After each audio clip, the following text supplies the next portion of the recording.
London. Could a musical about a young country turning its back on the motherland succeed in that same tiny island across the sea, to use the language of the show itself?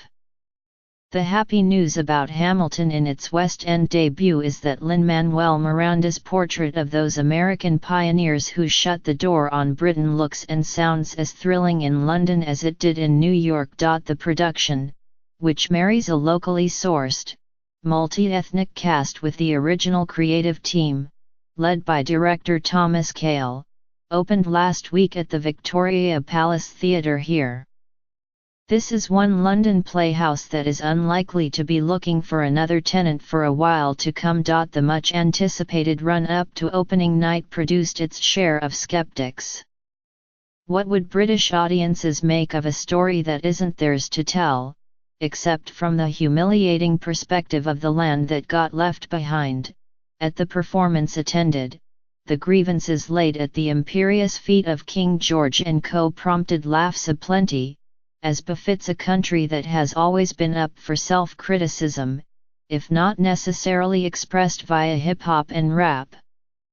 And Michael Gibson's sardonic ruler cuts so richly florid a creation that the character justifies its own elevated niche in the corridors of Camp Hamilton completists, of whom there are no shortage, will inevitably go down the West End cast list, comparing this or that actor to their predecessors across the pond. And while musical theatre veteran Giles Terror's slow-burning Aaron Burr makes that adversarial role his own, the seismic jolt in performance terms comes from Jamail Westman, the immediately authoritative, and tall, unknown who has been given the title role. Ash Hunter is on hand as Mr. Westman's alternate. At once sexier and more dangerous than Mr. Miranda in the part he premiered nearly 3 years ago, this 25-year-old newcomer feels entirely at home both with the restless, forward-driving beat of the show and with lyrics whose demands are not far off those posed by classical verse. For once, I found myself wondering what Hamilton might look like presented in repertory with one of the Shakespeare history plays that are its literary kin. Politically, too, a musical that has become a rallying point stateside for a more expansive America would appear to speak no less directly to a West End public that the other night cheered various pro-immigrant remarks with their own spontaneous fervor.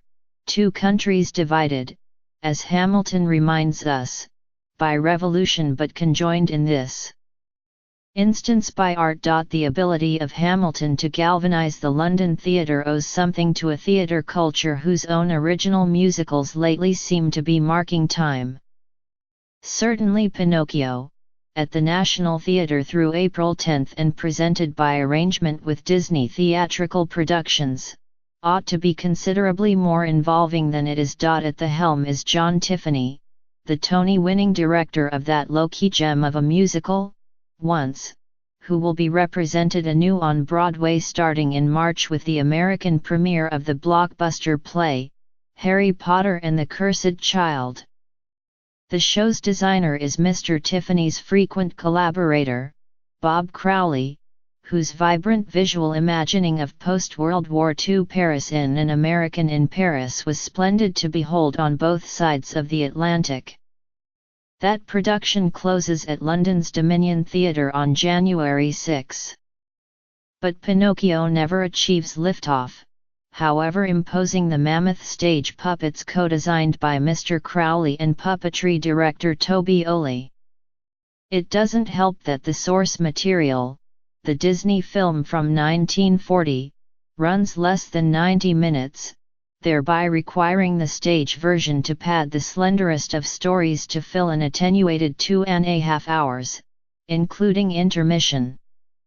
And for all that the movie offered up such time-tested standards as Give a Little Whistle and When You Wish Up a Star, its newfound iteration feels curiously lacking in music. A wiser approach might have fleshed out the celluloid source with some original tunes, as Disney did when it brought Mary Poppins to the stage over a decade ago. What we get instead are endless reprises of a handful of songs interspersed with much dispiriting moralizing about the need to feel pain. And when that wooden puppet who craves human feeling Pinocchio's flesh and blood self is ably played by the nimble Joe Idris Roberts lands in the grim confines of the inaptly named Pleasure Island, the audience can't help but feel that the title character's pathway toward self-discovery has been derailed along the way. This year saw other Hamilton-style successes here in London, top-rank original work in a city that more often excels at the classics. Redefinitions of canonical mainstays weren't as abundant as usual, however fully Conleth Hill's softly spoken but scarily intense George fired up the director James MacDonald's West End revival of Who's Afraid of Virginia Woolf. Tamsin Greig, too, was both funny and wrenching as a female Malvolio, here renamed Malvolia in Simon Godwin's bewitching National Theatre take on that Shakespearean favourite, Twelfth Night.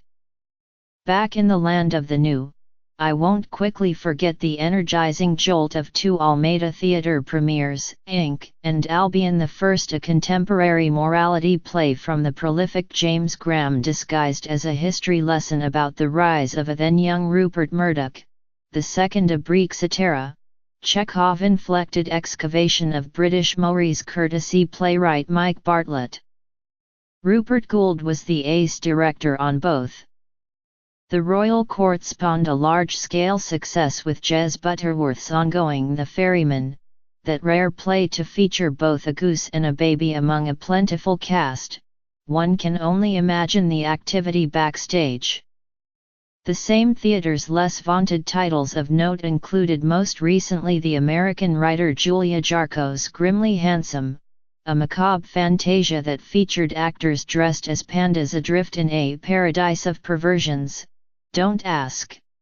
For abiding theatrical firepower, it was difficult to beat the soul-stirring ensemble gathered by Irish writer-director Conor McPherson for Girl from the North Country, a play with music that thrummed to the plaintive back catalogue of Nobel laureate Bob Dylan. When Shirley Henderson, playing a mentally wayward wife possessed of mighty vocal heft, let rip on the line "How does it feel?" from Mr. Dylan's Like a Rolling Stone, the answer lay in the single word, gorgeous. To paraphrase a lyric from Hamilton, to be in a room where such theatre happens is a wonderful place to be.